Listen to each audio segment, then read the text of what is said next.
जब बहुत सारी डिशेस बनाते हैं, हर बारी आके एक रेसिपी बता देता हूँ, कई बारी बेसिक्स मिस हो जाते हैं। तो ये वाली जो रेसिपी है ना, ये रेसिपी नहीं है, यूँ समझ लीजिए कि एक बेसिक्स का सेशन और वो बेसिक्स है पास्ता बेसिक्स। ठीक है जी। तो एक अच्छा पास्ता क्या होता है, पास्ते की शेप्स कौन सी होती हैं, पास्ते की पहचान क्या होती है, पास्ता कैसे बनता है, रंग से कैसे पहचाना जाता है, कितना पकाया जाता है, कब पकाया जाता है। तो ये सब ये जो चीज़ें हैं ये आज हम अगले 3-4 मिनट में कवर कर लेंगे। तो पास्ता बड़े किस्म का होता है साहब। ये जो हमारे सामने है पास्ता, इसको बोलते हैं रिगातोनी। रिगातोनी यानी कि एक मोटी पाइप, पेने यानी कि पतली पाइप जिसको पेंसिल की तरह काटा गया है। उसके बाद मैकरोनी यानी कि एल्बो शेप की पाइप, फिर शिफेरी यानी कि 2 बार घूमी हुई एल्बो शेप की पाइप। तो पाइप वाले पास्ता ही बड़े किस्म के होते हैं। उसके बाद होते हैं लंबे पास्ता, नूडल टाइप के पास्ता।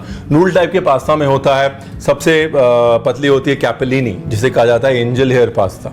उसके बाद होती है स्पगेटी जिसे हम नॉर्मल स्पगेटी जो हम नूडल के तौर पे जानते हैं। उसके बाद होती है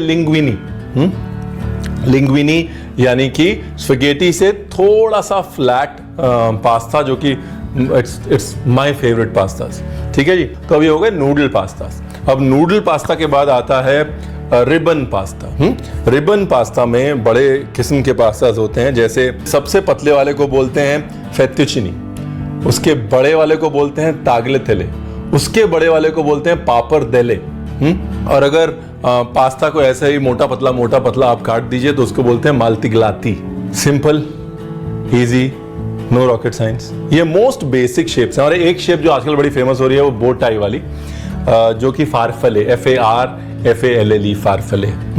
तो ये है most basic pasta shapes readymade pasta की, जो हम सबको पता होनी चाहिए। अभी पास्ता की पहचान क्या है? देखिए, अच्छे पास्ता की पहचान ये है कि आप कभी भी पास्ता हाथ में उठाएंगे ना तो सफेद नहीं होगा। If you look at this is not white, ये देखिए ये येलो है, क्योंकि अच्छा पास्ता मैदे से नहीं बनता। मैदा सफेद